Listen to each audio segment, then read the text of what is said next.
جو وہاں رہ گئے کہ ہم بزرگ ہیں، ہم پیش امام ہیں، ہم پیر ہیں، وہ مارے گئے.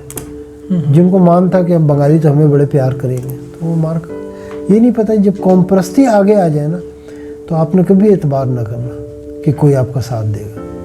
کوئی ساتھ بھی دے گا تو دوسرا آ کے مار دے گا. آپ کا پیارا دوست بھی آپ کو نہیں بچا سکے گا.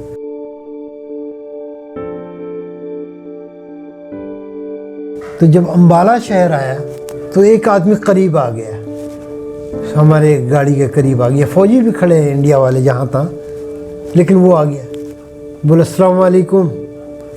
ہمارے وعلیکم السلام، مسلمان ہیں؟ بولا ہاں. بھائی آپ لوگوں کو مبارک ہو، آپ لوگ اپنے گھروں کو جا رہے ہیں، بہت خوشی ہوئی کہ آپ لوگ آزاد ہو رہے ہیں، میں مسلمان ہوں. بول کے چلا گیا. اس نے ڈرا نہیں، حالانکہ انڈین فوجی وہاں کھڑے ہیں.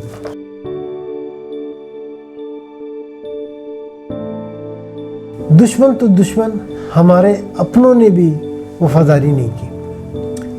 بھائی عزت نہیں دی آپ نے بنگالیوں کو.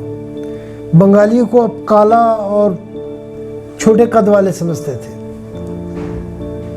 حالانکہ سارے ایسے نہیں تھے. وہاں بڑے اچھے قد اور بھی تھے. وہاں بیرک وغیرہ انڈین فوجیوں کو بیرک تھی. بیرک میں جب پہنچے تو وہاں ایوب خان کی تصویر لگی ہوئی تھی اور لکھا ہوا تھا اپنے دشمن کو پہچانو. قائد اعظم کی تصویر، علامہ اقبال کی تصویر بیرکوں میں لگی ہوئی ہے چھوٹا چھوٹا، اور نیچے لکھا اپنے دشمن کو پہچانو. تو تربیت تو وہاں برین واشنگ اس طرح کر رہے ہیں.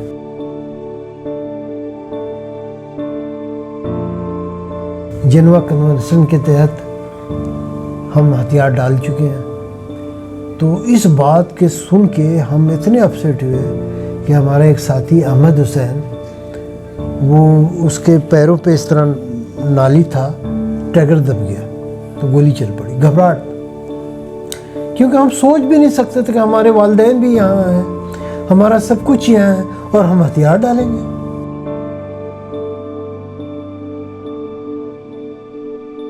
ہوائی جہاز بمبنگ کر رہے ہیں. ہمارا ہوائی جہاز تو وہاں ختم ہو گیا تھا بالکل. ہوا پہ قبضہ انڈیا کا تھا. ہمارا نہ کوئی جہاز ہوتا تھا نہ کوئی ہیلی کاپٹر ہوتا تھا. ہوائی سمجھ لے کوئی مدد نہیں تھی پاکستانی فوج کو. دن بھر آ کے ہیلی کاپٹر اوپر میں ہماری ترقی کرتا تھا، کدھر ہیں یہ، کیا کر رہے ہیں.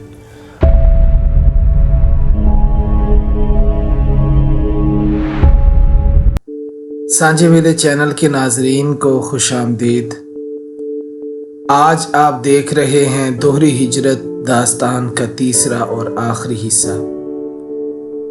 پہلے دو حصوں میں آپ نے دیکھا کہ کیسے بنگالی اور مہاجر پرامن اور محبت کے ساتھ مشرقی پاکستان میں آباد تھے.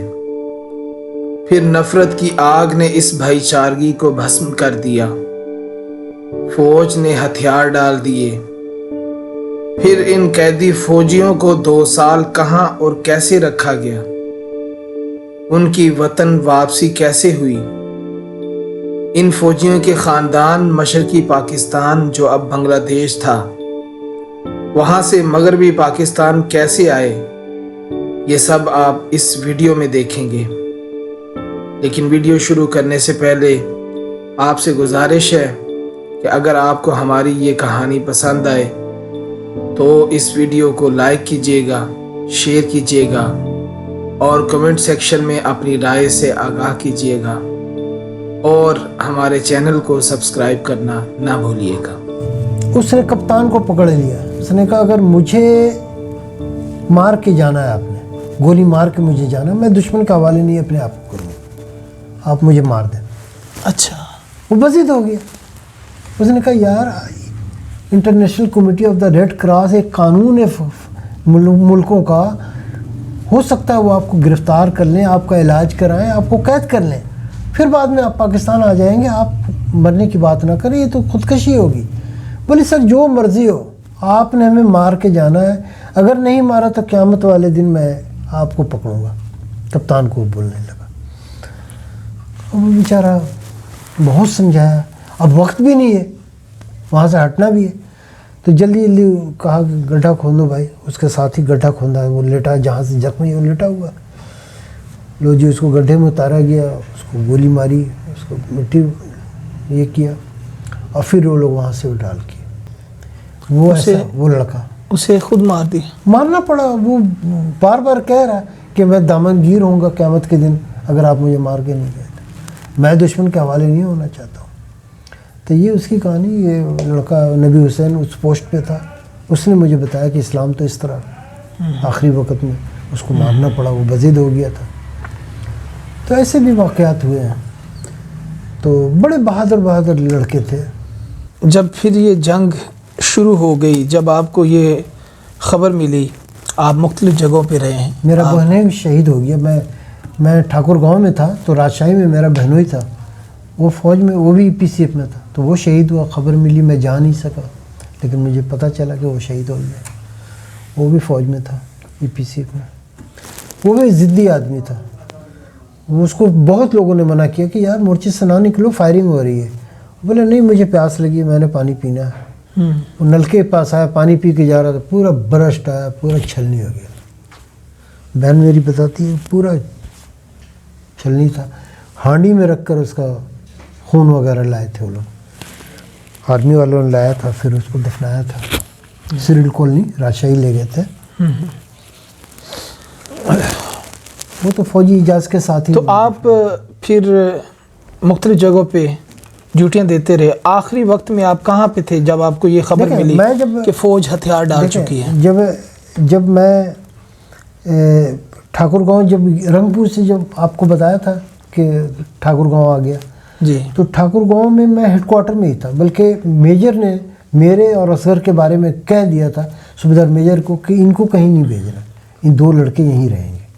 دیکھتے تھوڑا پڑھا لکھا ہے لوگ اور کام وغیرہ جان گیا ہے تو یہی رہے. ہر افسر چاہتا ہے میرے پاس صحیح لوگ رہیں. جی, ہر افسر. تو وہ میجر کا آرڈر تھا, ہمیں وہ کہیں بھیج نہیں رہے تھے. بلکہ جہاں بھی جیسے پوچا گڑھ بارڈر پہ گئے تو وہاں میں استاد کے ساتھ گیا, وہاں انسٹال کر کے آیا وائرلیس سیٹ. اسی طرح گھیرا گاؤں میں ہمارے لوگ تھے. یہ بارڈر ایریا میں بتا رہا ہوں, گھیرا گاؤں میں تھے. پھر روہیا میں تھے. روہیا بارڈر میں میرا ایک دوست تھا, وہ بولے یار یہاں رسگلے بڑے اچھے ملتے ہیں. میں نے کہا بھیجوا دینا. وہ میجر صاحب کا ڈرائیور تھا, اس سے بھیجوایا, وہ سالہ راستے میں کھا لیا. وہ آج تک ابھی بھی مجھے افسوس ہوتا ہے کہ میں وہ رسگلے نہیں کھائے, بہت زبردست تھے. تو روہیا بارڈر تھا, گھیرا گاؤں تھا, پوچا گڑھ تھا, اور ایک نیک مرد ایک جگہ نام تھا. تو نیک مرد وہ تھا. یہ 5-6 ایریا جہاں وائرلیس سیٹ ہمارے لگے ہوئے تھے, ہم ان کو کنٹرول کرتے تھے. تو وہاں سے جب ہم وڈرال کیے, جب وڈرال ہونا شروع ہوا, روہیا سے بھی, گھیرا گاؤں سے بھی, ہر طرف سے پھنستے گئے تو وڈرال ہوتا گیا. وڈرال بھی فوجی کراتی تھی, بڑا کمان ہی کراتے تھے ہائی لیول کے, کہ پیچھے آؤ. تو جب پیچھے ہیڈ کوارٹر تک آ گئے تھے, ہیڈ کوارٹر پہ فائرنگ شروع ہو گئی, گولے گرنے شروع ہو گئے. تو وہاں سے پھر باد گاؤں برج پہ آ کے دم لیا ہم لوگوں نے. ایک بہت بڑا برج تھا, اس کو فوج نے توڑ دیا کہ اور ادھر آ گئے. تو پورا ایک نہر تھا, نہر میلوں میل تک وہ دناج پور تک جاتا تھا. جہاں میجر اکرم شہید ہوئے, ہیلی بارڈر, وہ ایریا تھا. میجر اکرم بہت بہادری سے لڑے, اس لیے میں ان کا ذکر کر رہا ہوں کہ وہ ہمارے ایریا میں لڑے. ان کی خبریں آ رہی تھی ہم لوگوں تک کہ یار میجر اکرم نے تو چنے چبوا دیے انڈیا والوں کو. اور وہ وہاں سے اگر وہ کاٹ دیتے نا تو ہم سب ان کے گھیرے میں آ چکے تھے. وہ کاٹنا چاہ رہے تھے, وہ اگر ادھر سے گھس جاتے تو ہم پھنس جاتے. وہ میجر اکرم نے روکا ہوا تھا. میجر اکرم شہید جنہیں یہ ملا ہے نشان حیدر. تو ان کا ذکر پتہ نہیں میں کیا ہوں یا نہیں, اللہ بہتر جانے. اچھا, پھر یہ آپ کی آخری جو پوزیشن ہے وہ یہی تھی؟ پوچا گڑھ بھاد گاؤں برج. اچھا, وہاں برج کو توڑ دیا گیا ایک طرف سے, اور ایک طرف سے وہاں پہ مجھے ایک خطرناک ٹاسک بھی ملا. وہ ہمارا جو صوبیدار جو تھا سگنل کا, اس نے کرپٹو, ہمارا ایک حوالدار تھا, اس کو بولا کہ یار ایک لڑکی کو لے آؤ جو پہلے فرنٹ مورچے تک دیکھے کہاں تار ٹوٹا ہوا ہے. وہ ہم لوگ پورے کمپنی کو لے کے آ گیا کہ صوبیدار صاحب بلا رہے ہیں. وہ پوری کمپنی میں مطلب 8-10 لڑکے لوگ تھے. تو سب ہم لوگ جب تڑ بارش ہو رہی ہے چھوٹے فائر کا, تو چون چون کر کے گولیاں آ رہی لگ رہی. ایسے میں ہم لوگ جا رہے ہیں فرنٹ میں, تو مڈل میں کرنل وغیرہ ان کی پوسٹیں تھیں, تو وہ بڑے خوش ہو رہے ہیں کہ یہ شاید جوش میں آ کر آگے جا رہے ہیں. وہ بڑے شاباش ہے شاباش ہے, یہ نہیں پتہ کہ ان کو بلایا گیا. بہرحال ہم جب پہنچے تو صوبیدار میرا اس پہ بہت ناراض ہوا کہ تم نے سب کو مروانا تھا, ایسے موقع پہ سب کو تم نے مورچے سے نکال دیا ہے, فائرنگ ہو رہی ہے. تو انہوں نے کہا بیٹا محبوب آپ نے جو ہے نا فرنٹ مورچے تک, صوبیدار کے مورچے تک جانا ہے, دیکھنا کہاں تار ٹوٹا ہوا ہے. اب اس وقت اللہ کا کرنا ایسا ہوا کہ وہ جو چھوٹے فائر کم ہو گیا, پھر وہ اسموک بم مارنے لگے. وہ ایک پٹی بنا رہے تھے اسموک بم کا, ٹینکوں نے حملہ کرنا تھا تو اسموک بم, تو میں جلدی جلدی جو ہے نا گیا, ایسے ہاتھ میں سے لے کے کہیں سو جا رہا ہوں, کہیں بیٹھ جا رہا ہوں, کہیں کرولنگ کر رہا ہوں. اس طرح کر کر کے میں آخر وہاں صوبیدار میجر تک گیا, مجھے ملا ہی نہیں, کوئی فالٹ ہی نہیں ملا. اب جنگ کے زمانے میں نا تار بہت ٹوٹے ہوئے ہوتے ہیں, اور اب وہ جہاں تہاں وہ لگا ہوتا ہے. پہلے اب تو لیٹسٹ زمانہ آ گیا, اب تو آپ, وہ زمانہ ایسا نہیں تھا. وہاں تو دو بدو جنگ ہوتی تھی, ٹینکوں کی جنگ ہوتی تھی, توپخانے کی جنگ ہوتی تھی, ہوائی جہاز بمبنگ کر رہے ہیں. ہمارا ہوائی جہاز تو وہاں ختم ہو گیا تھا بالکل, ہوا پہ قبضہ انڈیا کا تھا. ہمارا نہ کوئی جہاز ہوتا تھا نہ کوئی ہیلی کاپٹر ہوتا تھا. ہوائی سمجھ لے کوئی مدد نہیں تھی پاکستانی فوج کو وہاں. دن بھر آ کے ہیلی کاپٹر اوپر میں ہماری ترقی کرتا تھا, کدھر ہیں یہ, کیا کر رہے ہیں, اور پھر اسی حساب سے وہ گولہ باری کرواتے تھے. تو کیا ہاں, آپ نے تار دیکھا؟ تار دیکھا. پھر میں نے اپنے آپ کو ہمت بڑھائی. ہم نے کہا یہ محبوب, یہ کام کرنا تو ہے تم نے, اللہ تعالیٰ نے تمہیں ایک موقع دیا ہے کام کرنے کا, تو تم نے اس کو تو ثابت کرنا ہے. پھر میں نیڈر ہو کے پھر جہاں جہاں وہ ٹیپ لگے ہوئے تھے اس کو کھول کے دیکھتا تھا. آخر ایک جگہ مجھے مل گیا, تو شکر ہے جب مل گیا تو میں صوبیدار تک, اگلے مورچے تک میں بھی کرالنگ کر کے گیا. میں کہا صاحب جی بحال ہوا کمیونیکیشن؟ ہاں یار سگنل والا بڑی مہربانی, بحال ہو گیا, ہاں ٹھیک ہو گیا ہے, آ جاؤ کھانا کھا کے جانا. ہم بولے نہیں مجھے جانے دے. اگلے مورچے پہ وہ بالکل فرنٹ میں. تو میں پھر آ گیا, کھانے کا ٹائم ہو رہا تھا, میں اپنا کھانا کھایا. وہ لوگ بضد تھے کہ میرے ساتھ کھانا کھاؤ. بہرحال میں آ گیا اپنے مورچے میں. میں میجر کے ساتھ ہی ہوتا تھا, وہی زیادہ تر ان کے پاس ہوتا تھا. اور وہاں ایک غیر ملکی آبزرور بھی تھا, وہ میجر صاحب کے ساتھ وہ بھی ہوتا تھا. وہ جیسے گولہ گرتا تھا وہ نکلتا تھا, گولہ باری شروع ہوتا, تصویریں لیتا تھا. اچھا. ہم لوگ مورچے میں جاتے تھے, وہ نکل جاتا تھا تصویریں لینے. تو دیکھیں نا صحافت کتنی ہے, جنگی کور کرنا بڑا جان جوکھوں کا کام ہے. وہاں پہ کئی ہمارے شہید ہوئے لڑکے, کئی زخمی ہوئے. ایک لڑکا اسم اللہ خان, اس کا یہ نس کٹ گیا تھا, یہ والا گولہ باری کا, اس سے یہیں رہتا ہے ساتھ میں. اچھا, وہاں پہ یہ سننے میں آتا ہے کہ فوج کے پاس جو ہے وہ اسلحہ ختم ہو گیا, کھانے کی قلت ہو گئی, کیا ایسے بھی حالات بنے ہیں؟ بالکل نہیں, خدا کی قسم میں نے کبھی نہیں دیکھا. اچھا. کھانے کا کیا ہے یار, کھانے تو وہ بنگالی تو علاقہ چھوڑ کر بھاگ گئے تھے, انڈیا چلے گئے تھے سارے. تو جانور وغیرہ جو دل کرتا تھا جانور پکڑ کے لا رہے ہیں, ذبح کر رہے ہیں.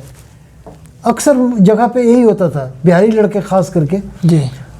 یہ جو ابھی شمشو کا یہاں کہانی ہے, وہ بولتا تھا یار جو ہمارے ساتھ جو ریجمنٹ تھی نا, وہ بولتے تھے بہاریوں سے پوچھو کیا آج پکنا ہے. نہیں, دوسرا وہ یہ کہتے ہیں پیچھے سے کمک بھی نہیں آئی, رسد بھی نہیں پہنچی. نہیں, ہمارے علاقے میں ایسا کوئی بات نہیں. اچھا. ہمارے پاس چلے فضائی مدد نہیں تھی, جی. ہو سکتا ہے گولہ بارود ختم ہو گئے.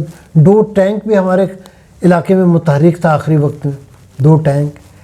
106 ایک گن ہوتا تھا جو جیپ پہ ہوتا تھا, وہ ہیٹر تھا, کلر تھا اس کا ٹینکوں کا, وہ بھی ہمارے پاس ایک تھا جو اکثر اس کا جگہ جہاں تہاں بنا ہو تو وہاں سے فائر کرتا, 1 منٹ میں بھاگتا تھا, کیونکہ وہ دونوں ایک دوسرے کے نشانے پہ, وہ فائر کرتا تھا فوراً وہاں فائر آتا تھا. تو یہ تھے. پھر ہم لوگوں کے پاس, میں تو بتایا رہا ہوں کہ کوئی گولی نہیں چلائی, میں نے ایک بھی گولی نہیں چلائی کہیں پہ بھی. میں تو ویسے بھی سگنل مین تھا, تو میں گولی چلانے والا بھی نہیں تھا, لیکن جنگ کے زمانے میں تو سب کچھ ہوتا ہے سب کے پاس. تو ایسی کوئی بات نہیں تھی کہ ہمارے پاس اسلحہ کا کمی نظر نہیں آیا مجھے.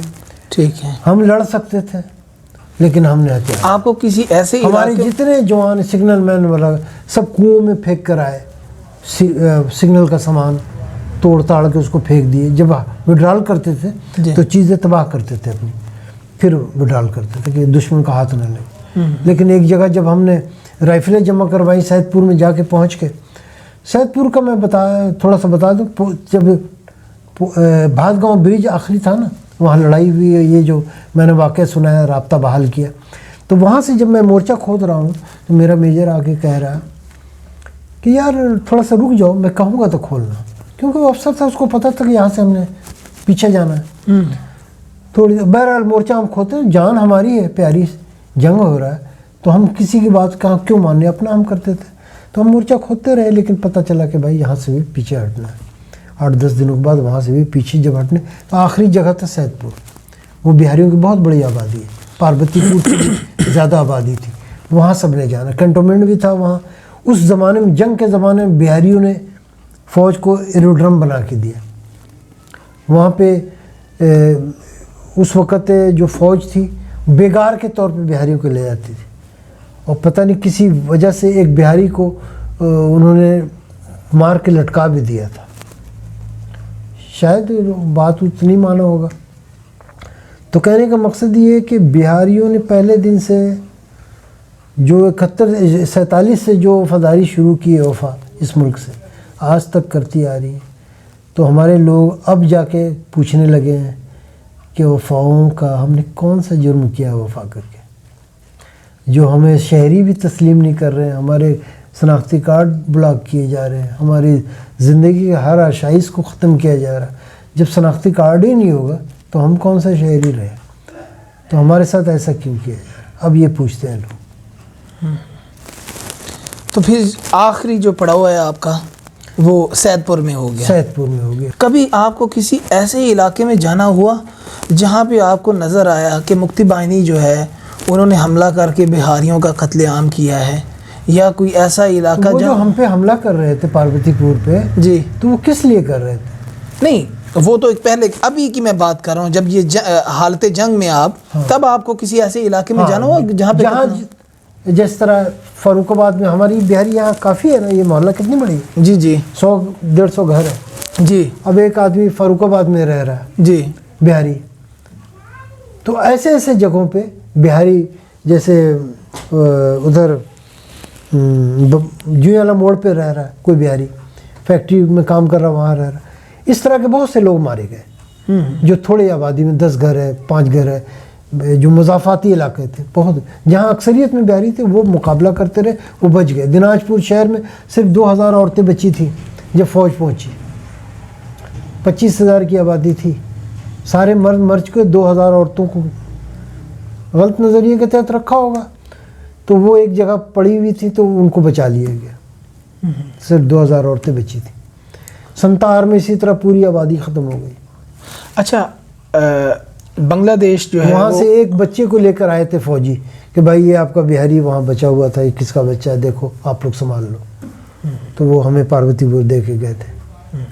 اچھا، آپ مسارا مارے گئے تھے. بنگلہ دیش میں آج بھی یہ کلیم کیا جاتا ہے کہ جب وہاں پہ حالات خراب ہوئے ہیں تو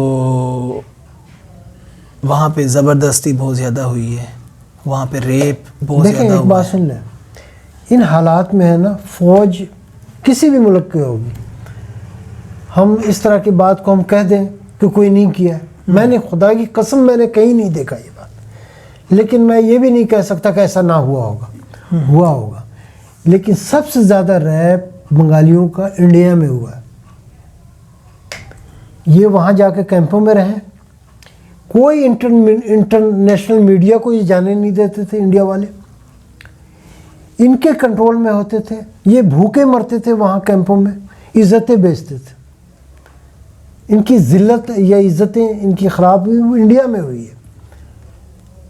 یہاں بھی ہوا ہوگا. میں کہتا تو جنگ کا زمانہ میں آپ کسی چیز کو، آپ فوج جو ہے تمیز ختم ہو جاتی ہے. دشمن کو آدمی دشمن ہی نکالتا دشمن سے.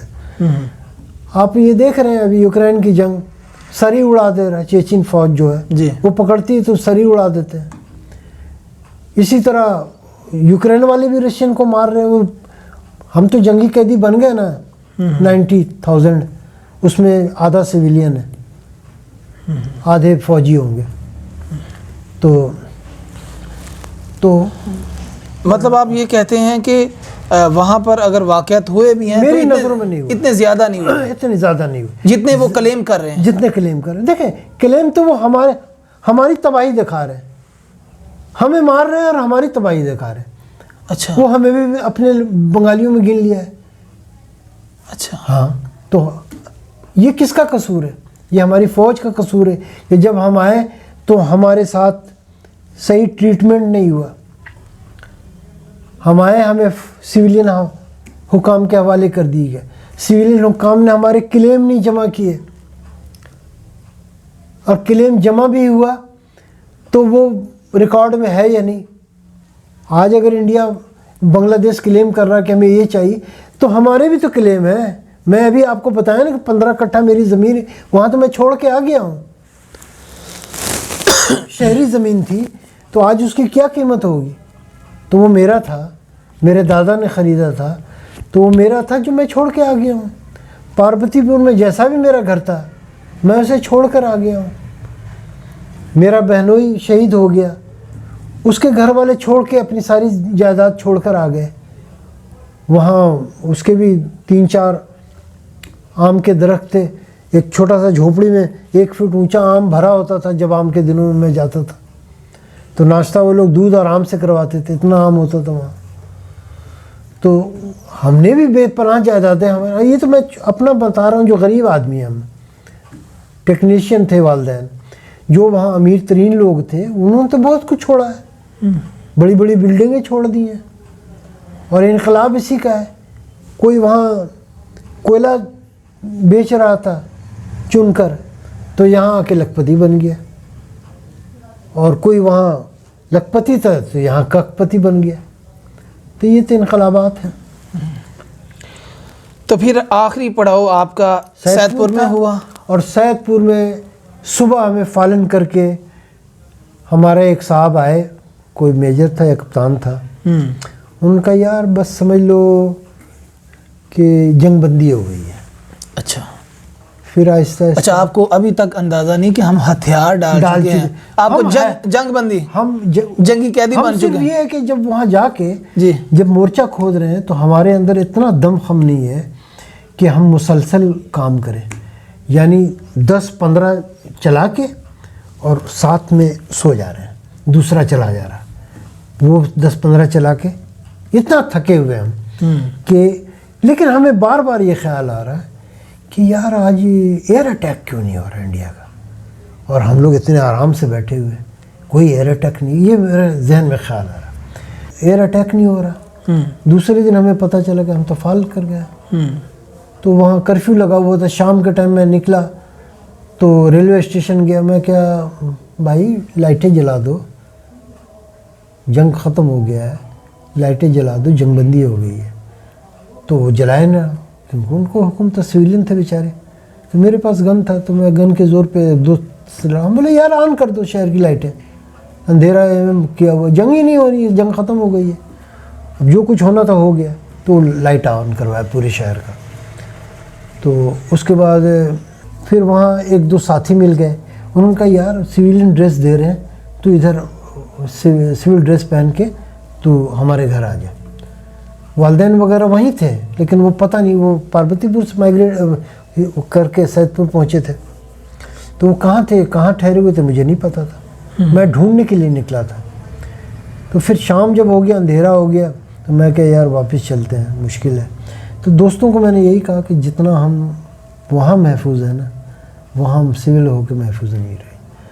اور وہاں پہ جو سی ایف کے لڑکے پکڑے گئے ان کی زندہ ان کے چبڑے اتارے گئے. ایسے واقعات ہوئے سید پور میں جو پکڑا گیا. تو میں جنگی قیدی بن گیا تھا. تو شام تک یا دوسرے دن صبح بتایا گیا کہ بھائی جنوا کنونشن کے تحت ہم ہتھیار ڈال چکے ہیں. تو اس بات کے سن کے ہم اتنے اپسیٹ ہوئے کہ ہمارا ایک ساتھی احمد حسین، وہ اس کے پیروں پہ اس طرح نالی تھا، ٹریگر دب گیا تو گولی چل پڑی. گھبراہٹ کیونکہ ہم سوچ بھی نہیں سکتے تھے کہ ہمارے والدین بھی یہاں ہیں، ہمارا سب کچھ یہاں ہے اور ہم ہتھیار ڈالیں گے. ہم تو یہ تصور نہیں کر سکتے تھے. ہم تو یہ سوچ رہے تھے کہ لڑنا ہے مرنا ہے. تو جب پتہ چلا تو جن کے گھر تھے یہاں وہ تو خوش ہوئے، ان کو تو ہنستے ہوئے بھی دیکھا کہ ہم جنوا کنونشن اس کے تحت ہم قیدی ہوں گے اور پھر ہم اپنے گھروں کو چلے جائیں گے. اور وہ آ بھی گئے اپنے گھروں میں. ہم تو گھروں میں نہیں ہیں، ہم تو کیمپوں میں ہیں اور بے سر و سامانی کے عالم میں ہیں. ہمارا تو جو کچھ تھا وہ وہاں رہ گیا، تو اس کا کلیم بھی نہیں ملا ہمیں آج تک. شکر الحمدللہ یہ چھت ہے 3.5 مرلے کی، اللہ کا شکر ادا کرتے ہیں. تو قیدی آپ بن گئے، ہاں. پھر آپ کو کہاں پہ لے کر گئے؟ ایک جگہ قیدی بنے ہم لوگ، وہاں ہمیں دناج پور سائڈ سے لے جایا گیا اور مالدہ پہلا ٹھہراؤ ہمارا مالدہ. تو وہاں تک ہم پہ اتنا کنٹرول نہیں تھا، یعنی وہاں سے کود کے بھی کوئی چھپ کے بھاگ سکتا تھا، یعنی کوئی اتنا زیادہ کنٹرول نہیں تھا. ایک کانوائی چل رہا، ایک سپاہی ہمارے ساتھ ہے، ان کی گاڑی ایک دو کا لگا ہوا ہے. ہم پہ پتھراؤ ہو گیا بنگالیوں کا. تو پھر انڈین فوج نے کہا کہ چھوڑ دیں ان کو بندوق دے کر، بڑے شیر بنے تم لوگ، چھوڑ دیں ان کو. یعنی انہوں نے پھر ان کو رکوایا. ہمارے کئی لوگ زخمی ہو گئے کیونکہ وہ گاڑیوں میں تھے، ٹرکوں میں، تو پتھر لگے تو کئی زخمی ہو گئے. تو انہوں نے کہا ٹھیک ہے ان کو ہتھیار دے دیتے ہیں اور پھر ان کو چھوڑ دیتے ہیں. آپ جو شیر بنے ہوئے اور ان کو پتھر مار رہے ہیں، یہ تو قیدی ہمارے ہیں، ہماری ذمہ داری ہے ان کی دیکھ بھال کرنا. تو ہم انہیں لے کر جا رہے ہیں، آپ ان پہ پتھر چلا رہے ہیں، تو ہم ان کو ہتھیار بھی دیتے ہیں اور چھوڑ دیتے ہیں، لڑیں آپ ان سے. پھر تو اس طرح انہوں نے پتھراؤ بند کروایا. پھر مالدہ جب ہم گئے تو ہمارے افسر تھے، ایک میجر صاحب تھے، کیا نام تھا ان کا، انہوں نے بڑا اپنا یہ دکھایا. انہوں نے کہا کوئی جوان کام نہیں کرے گا، جنگی قیدی جو ہو گئے، تو انہوں نے کہا کوئی جوان کام نہیں کرے گا، جتنے آفیسرز ہیں، کیپٹن، لیفٹیننٹ، میجر، یہ سارے مل کے ہم ٹینٹ لگائیں گے. انہوں نے ٹینٹ لگوایا، افسروں نے ہمیں ہاتھ نہیں لگانے دیے. انہوں نے کہا یار ساری عمر ان سے کام لیا، اب یہ قیدی ہو گئے تب بھی کام لیا. بڑے اچھے افسران بھی تھے. جب ہم وڈرال کر رہے تھے تو فوج وڈرال کر رہی، سویلین بھی وڈرال کر رہی. سویلین کی بھی تو جان ہے نا، بہاری جو تھے تو وہ بھی اپنی جان بچا کے وڈرال کر رہے تھے، عورت بچے. تو جب میں وڈرال کر رہا تھا، ایک حاملہ عورت تھی اپنے بچے کو گود میں لی ہوئے، پیدل چل رہی ہے بیچاری. تو اس نے جب یہ بات میں سنا، میرا دل کر رہا میں تجھے پھینک دوں. تو میرا پریشان ہو گیا. میں نے اس بچے کو کندھے پہ اٹھایا. اب اس کی ماں، جب میں تیز چل رہا تھا تو جب میں اس کی ماں اوجھل ہو جاتی پھر رونے لگتا ہوا، پھر میں رک جاتا. اس وقت تک کوئی بھی پرسان حال نہیں تھا سویلین کا.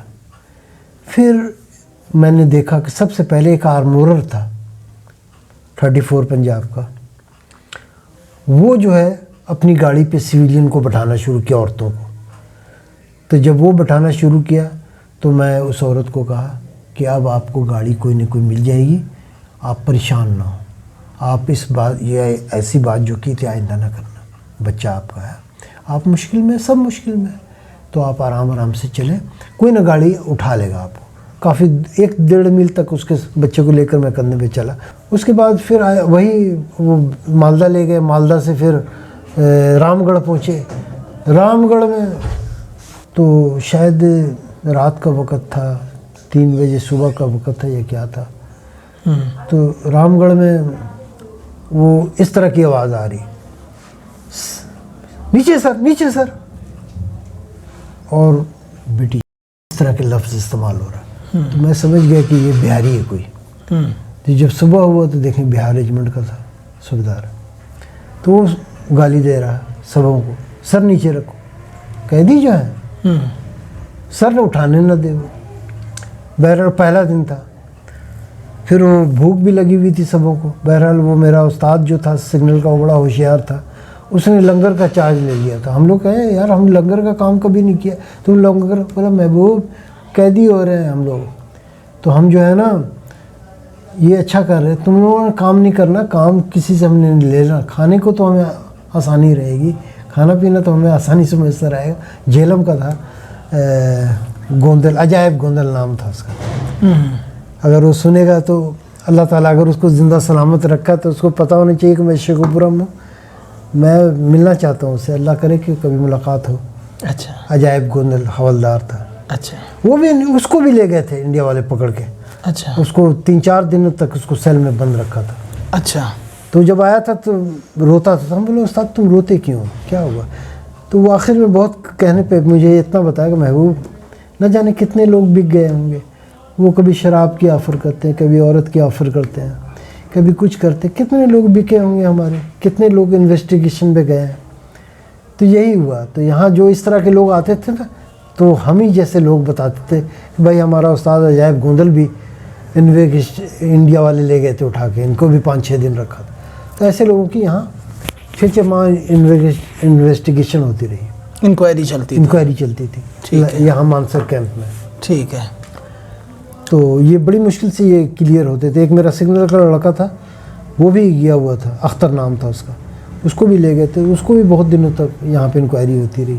تو پھر آپ لنگر پہ ڈیوٹی لگی، وہاں پہ کتنا عرصہ رہے؟ وہاں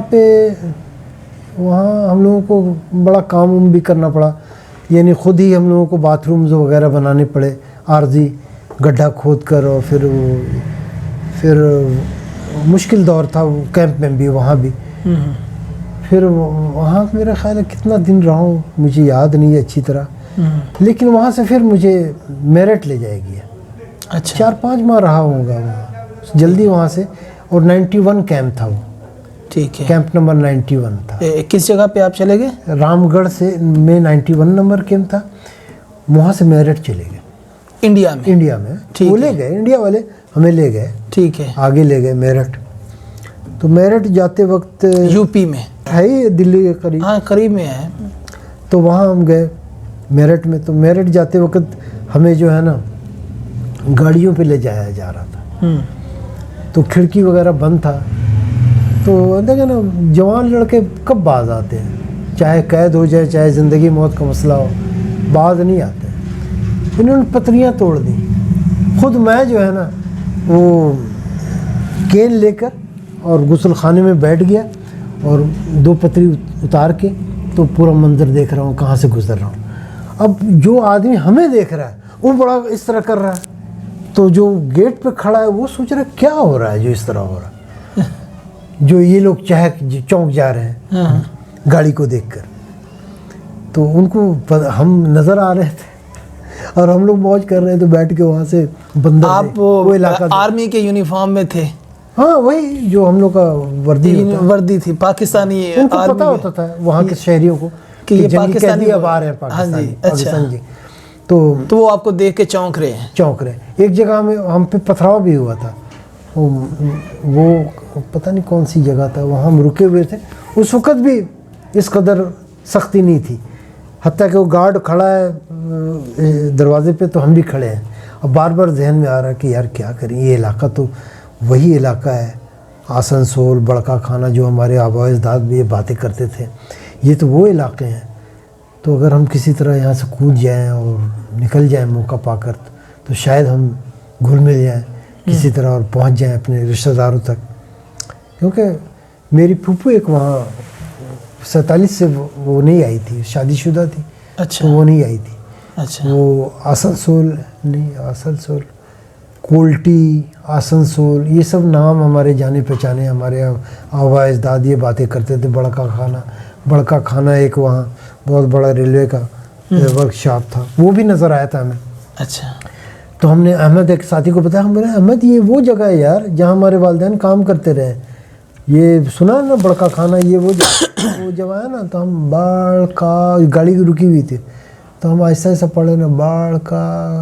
تو بولا یار بڑکا خانہ. ہم نے ہاں یہ بڑکا خانہ ہے. اس کے والدین بھی ادھر ہی سے ہجرت کر کے گئے تھے. تو ہم لوگ جانتے تھے کہ ہمارے آباء اجداد ایک دوسرے کو جانتے ہیں. اچھا. تو وہاں بھی موقع تھا. اور ایسا ہمارا ایک صوبیدار ایسی جگہ سے ہی جم کر کے بھاگ گیا تھا. اچھا. یہاں پہنچ گیا تھا، ابھی حال ہی میں فوت ہوا ہے. جب یہ 2018 یا 19 میں ہمیں 2-2 لاکھ ملے، عزت افزائی ہماری کی گئی فوج نے بلا کے. تو اس سے پہلے وہ مرا. 2 لاکھ اس کے بچے کو ملا. اچھا اچھا. وہ پیسہ تو کچھ نہیں ہے لیکن ہماری عزت افزائی ہو گئی, یہی بڑی بات ہے. انہوں نے کہا کہ واقعی فوج نے غلطی کی ہے, آپ کا ہم نے اگنور کیا آپ کو, لیکن اس کا ازالہ دیر سویر ہم کر تو رہے ہیں, ہم آپ کی عزت افزائی کر رہے ہیں, آپ کو ایک پہچان دے رہے ہیں. فوج نے تو ہمیں اون کر لیا ہے.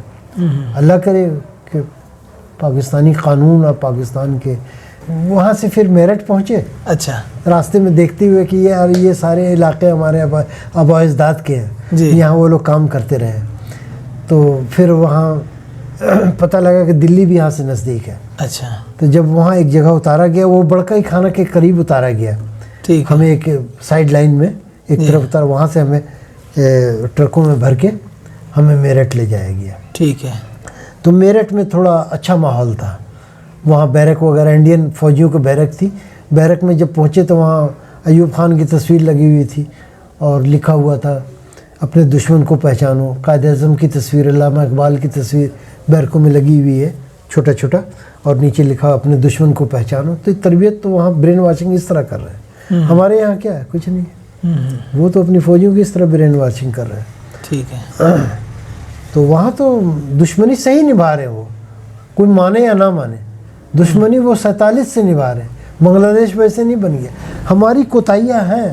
ہم کہتے ہیں کہ دشمن تو دشمن, ہمارے اپنوں نے بھی وفاداری نہیں کی. بھائی عزت نہیں دی آپ نے بنگالیوں کو.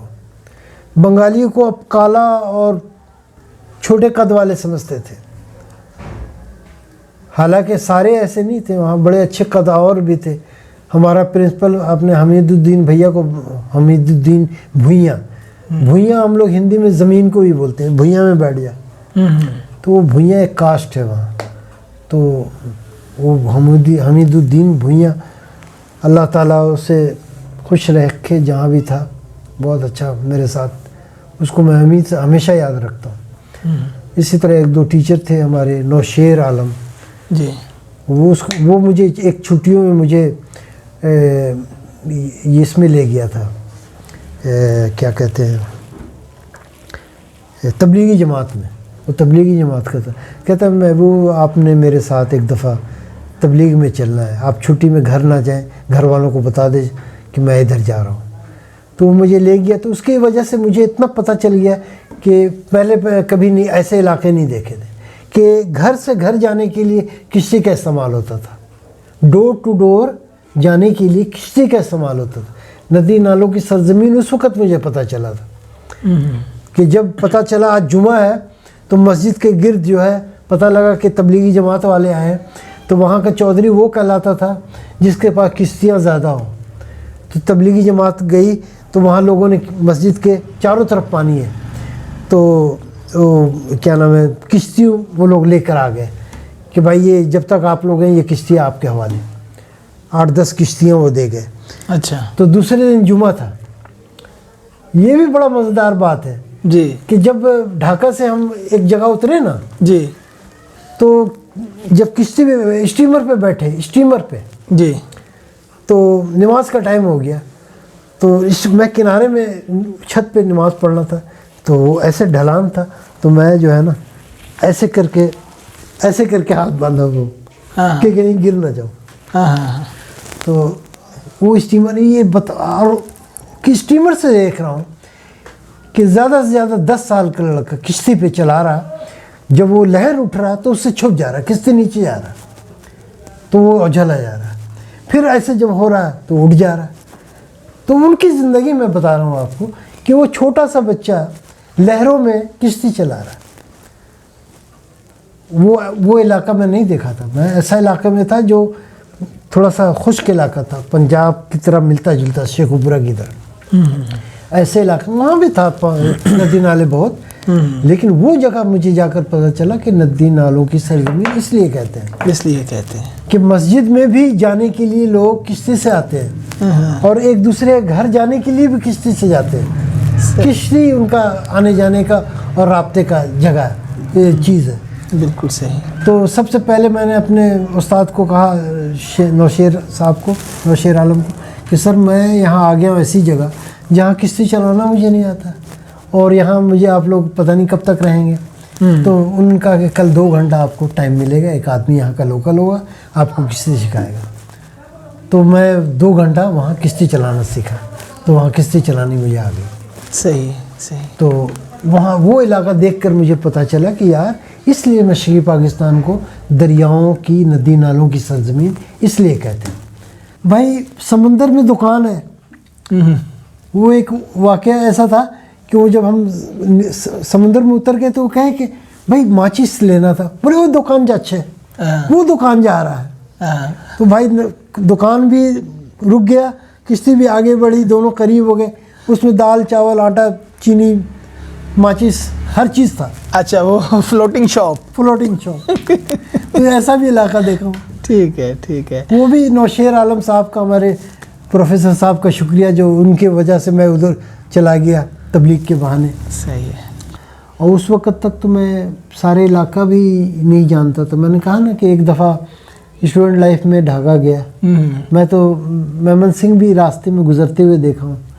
بہت سے علاقے, کھلنا نہیں دیکھا ہوں, چٹاگانگ نہیں دیکھا ہوں. صحیح ہے. یہ سارے علاقے طالب علمی کے بعد میرا علاقہ یہ تھا کہ اسٹوڈنٹ لائف کے بعد میں گھوموں گا. مسجدوں کا شہر اس لیے کہتے ہیں ڈھاکہ کو کہ مسجد وہاں ماشاءاللہ بیت المکرم ایوب خان نے مسجد بنوائی, دیکھنے والی مسجد ہے. لیکن وہ بعض لوگ اس کو, مذہبی لوگ اس کو اچھا نہیں سمجھتے ہیں, کہتے ہیں یار خانہ کعبہ کی مشابہت کی ہے انہوں نے, کہ بالکل چوکور بنایا ہے اور اس پہ پٹی بھی اس طرح کا لگا ہوا ہے. بہت بڑا ہے, لاکھوں لوگ نماز پڑھتے ہیں, 7 منزلہ عمارت ہے وہ. تو وہ بھی علاقہ ہے. میں بات کرتے کرتے جی, تو آپ میرٹھ میں تھے. تو میرٹھ کیمپ میں آپ نے رکے. میرٹھ کیمپ میں پھر وہ آخری وقت بھی آ گیا کہ اب وہاں سے آنا ہے. جی. تو وہاں سے پھر ہمیں اسی طرح ٹرکوں پہ بٹھایا گیا, ریلوے ٹرین پہ چڑھایا گیا ادھر لانے کے لیے. تو جب امبالہ شہر آیا تو میں نے دیکھا کہ ایک جس طرح لوفر لوگ نہیں گلے میں گلوبن ڈال کے اس طرح. جی. تو ایک آدمی قریب آ گیا, ہمارے گاڑی کے قریب آ گیا. فوجی بھی کھڑے ہیں انڈیا والے جہاں تھا, لیکن وہ آ گیا, بولا السلام علیکم. ہمارے وعلیکم السلام, مسلمان ہیں؟ بولا ہاں. بھائی آپ لوگوں کو مبارک ہو, آپ لوگ اپنے گھروں کو جا رہے ہیں, بہت خوشی ہوئی کہ آپ لوگ آزاد ہو رہے ہیں. میں مسلمان ہوں, بول کے چلا گیا. اس نے ڈرا نہیں, حالانکہ انڈین فوجی وہاں کھڑے ہیں, لیکن پتہ چل گیا کہ ہے بدماش قسم کا آدمی. اچھا. اس طرح کے لوگ ایسے کام کر سکتے ہیں اور دوسروں کو ہمت نہیں ہوتی. شریف آدمی بیچارہ ڈر سے آئے گا. تو وہاں امبالہ میں اس طرح کے لوگ سے ملاقات. اس وقت تک تھوڑا سا ہمیں آزادی مل گئی تھی, کھڑکیاں وغیرہ کھل گئی تھی. ٹھیک ہے. پتہ ہے کہ یہ لوگ اپنے گھروں کو جا رہے ہیں. پھر یہ سب سے جو نزدیک میں انڈین شہر ہے کون کیا؟ امرتسر. جی. یہاں بھی رکے, یہاں بھی ناشتہ وغیرہ ہوا. پھر وہ وقت بھی آ گیا کہ جب ہم بارڈر ادھر ہیں, پاکستانی ادھر نظر آ رہے ہیں. جی. پھر وہ آہستہ آہستہ شفٹنگ ہوا ایک دوسرے. ہم جنرل حمید اس وقت تھے کوئی, انہوں نے ہمارا استقبال کیا. اچھا. ہمیں سب سے پہلی ایڈوائس جو ملی فوج کی طرف سے کہ بھائی آپ نے کھانے کا احتیاط کرنا ہے, آپ نے کم کھانا ہے. وہ لوگ سمجھتے تھے کہ یہ بھوکے رہتے ہوں گے, حالانکہ ایسی بات نہیں تھی. وہاں جب ہم میرٹھ میں تھے تو وہاں صبح صبح یہ لڑکے آپس میں, وہ انڈیا والا ایک تھا سکھ ہے, اس نے کہا تھا یار جب آپ کے دانہ پانی کم ہو جائے گا نا, ختم ہو جائے گا یہاں سے, تو آپ آزاد ہو جائیں گے. تو ہمارے لڑکے بچوں کا یہ بھی ایک کہانی ہے کس طرح بنا بچہ بیرک. وہ کم عمر لڑکے ایک بیرک میں ہوتے تھے. تو صبح صبح یہ ہوتا تھا یہ آج ہم نے 16 روٹی کھانی ہے. 16-17 تک پہنچ گئے تھے لڑکے. اچھا پانی وہاں کا اتنا اچھا میرٹھ کا کہ 4 روٹی میں کھا لیتا تھا دال کے ساتھ. اور اچھا پتہ نہیں 12 پنجاب کا لانگری تھا. نہیں آپ ہوٹل میں تھے کہ وہاں پہ جنگی قیدی تھے؟ جنگی قیدی تھے بھائی. تو 16 روٹی کھا رہے ہیں. اور وہ کہتے تھے کہ ہماری جنتا بھوک مر رہی ہے اور آپ لوگ کی روٹیاں نالی میں بہہ رہی ہیں, وہ بولتے تھے وہ. اچھا. تو اتنا کچھ کر کبھی کبھی سزا بھی دیا تھا انہوں نے. ایک دفعہ 3 دن تک ہمارا کھانا بند کر دیا تھا. اچھا. تو بڑی مشکل سے 3 دن ہم لوگوں وہ اسی بات پہ کہ آپ لوگ ہمارا کھانا برباد کرتے ہو، تو 3 دن پانی شانی سب وہ ختم کر دیے تھے، انہوں نے روک دیا تھا، سزا ملی تھی ہمیں 3 دن۔ تو 16 روٹیاں لڑکے کھاتے تھے۔ اچھا گوشت ہفتے میں بکرے کا 2 دفعہ ملتا تھا ہمیں، اور کھانا اچھا ملتا تھا، کھانے کا کبھی تکلیف نہیں، وہی 3 دن جو سزا ملی۔ تو یہاں پہ یہ ملا، ہو سکتا ہے کہ کھا لیا ہو یہاں کوئی زیادہ، جی تو کوئی مر گیا یا کچھ ہوا، کسی کے ساتھ ہوا ہوگا، تبھی تو وہ روکتے تھے۔ تو ہمیں کہتے بھائی یہ کھانا اپنے احتیاط سے کھانا ہے، آپ پاکستان آ گئے، اسٹیپ بائی اسٹیپ آہستہ آہستہ آپ اپنا کھانا بڑھائیے گا، لیکن کھانا ابھی کم کھانا ہے۔ ٹھیک ہے، تو جو جتنا کھانا ہوتا تھا کھا ہی لیتا تھا، وہ کون رکتا تھا۔ صحیح۔ ایک دن یہاں جب ہم آئے شیخو پورہ میں کیمپ میں، نہیں آپ لاہور جب پہنچے ہیں، لاہور میں کتنے دن رہے ہیں؟ لاہور میں ہمیں نا رینجر ہیڈ کوارٹر لے جایا گیا۔ اچھا، یہ کل قیدی کتنے تھے؟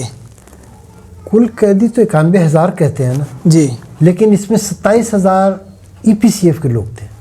ٹھیک ہے، اس کو آپ رضاکار کہہ سکتے ہیں، پکی آرمی نہیں انہیں کہتے، ہم رضاکار کہہ سکتے ہیں۔ آپ رضاکار east Pakistan civil armed forces ہم کہلاتے تھے۔ جی جنگ میں تو ہم نے بھائی بھراول دستہ کا کام کیا ہے، جی آگے ہم ہوتے تھے، صحیح پیچھے ہمارے فوجی ہوتے تھے، صحیح ہے۔ رہنمائی ہم کرتے تھے، کون سا علاقہ ہے کیا ہے، سپورٹنگ ہم کرتے تھے، جب بھی پیچھے ہٹتے تب بھی سپورٹنگ فائر ہم کرتے تھے، بعد میں ہم ہٹتے تھے۔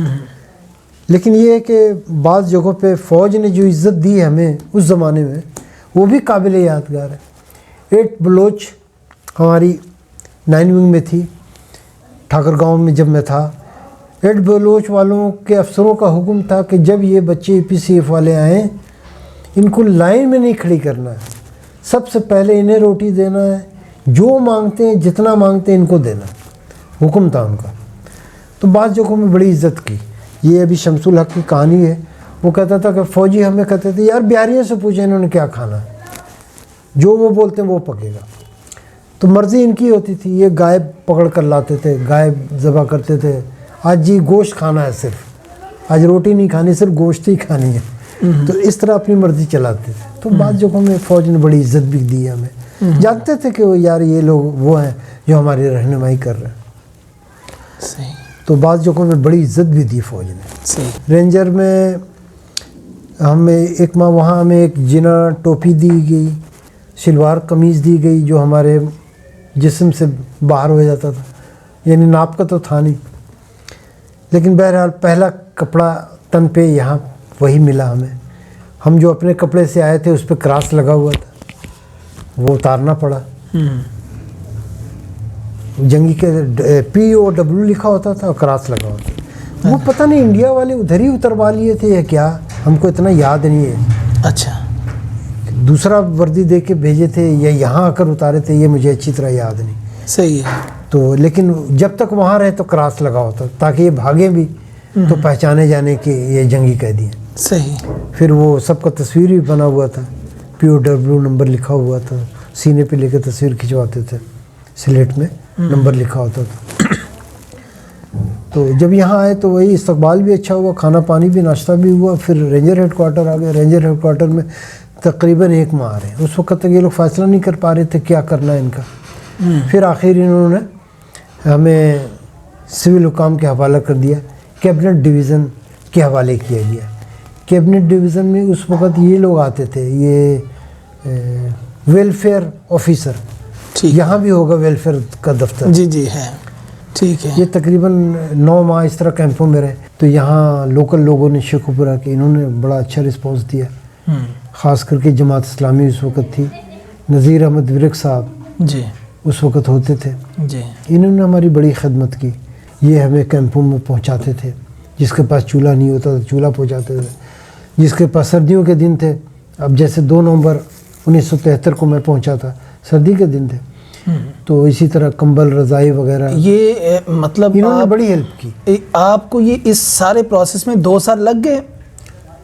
ہاں دیکھیں نا، 24 اپریل 1971 جی کو ہم فوج میں گئے، جی 16 دسمبر 1971 کو ہم قید ہو گئے۔ جی تو قید ہمارا زیادہ ہے، سروس کم ہے، تو 74 ہاں